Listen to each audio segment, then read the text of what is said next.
Hey guys, it's Stefan, and today I'm going to be reading the final chapter of Eddie and the Lizard Man, chapter 14. Now, in the last chapter, it looked like Eddie was proven wrong about his theory concerning the strange whirring noises. But is he right about his boss, Kevin, being a lizard man? Let's keep reading to find out. Chapter 14, The Morals. The next day, Eddie walked up to Kennedy Antiques holding a gulp-sized slush drink in one hand and a small cheap-and-go bag filled with salt packets in the other. He approached the door, took a big breath, and entered the store.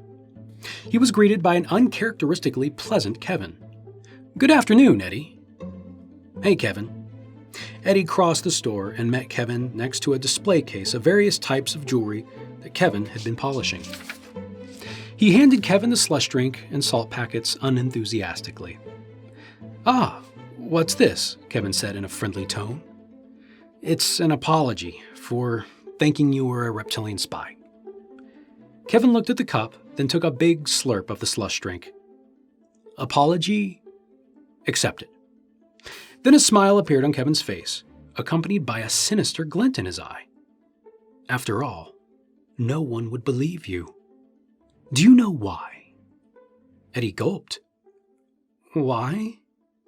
"Because I've got the people of Linemell in the palm of my scaly hand, and there's nothing you can do about it."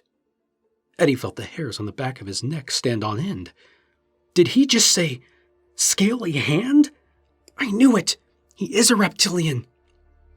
Just as that thought crossed Eddie's mind, it was interrupted by a loud laugh delivered by a very amused Kevin, who held his side as he continued talking through his laughter.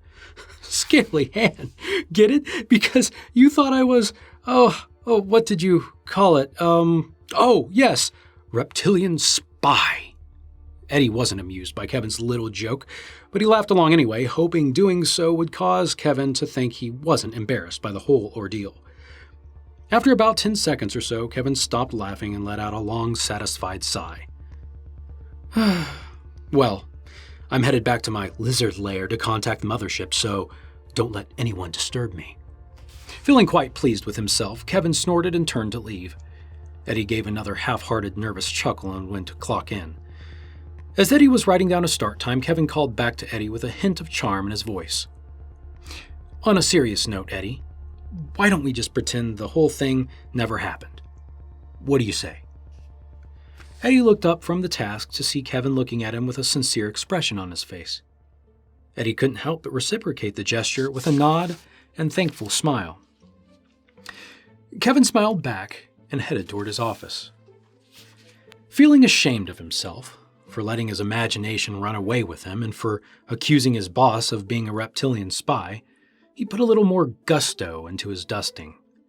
And that brings us to the most important part of this story, the moral. What Eddie learned was people like him who have very vivid imaginations should be careful not to let those imaginations cause them to jump to conclusions. However, as important as that moral is, everyone knows that a good story always has two important morals. And the second important moral to every story in the curious world of Eddie Billings is this: things are rarely as they seem. Because while Eddie was busy with his work, the clock on the wall struck 1 p.m. And unbeknownst to Eddie, Kevin's bright green human eyes transformed into bright green reptilian eyes as he stepped into the dark hallway. So Eddie was actually right the whole time. His boss, Kevin, is actually a lizard man.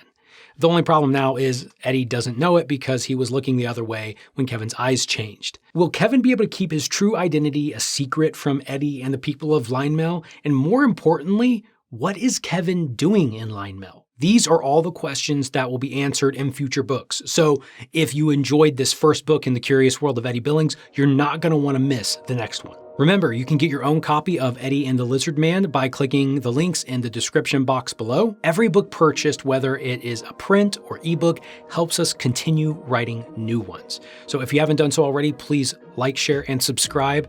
And thank you so much for joining me in this reading of Eddie and the Lizard Man. Comment in the comment section below. Let me know what you think. I cannot wait to bring you the next one. And remember, stay curious.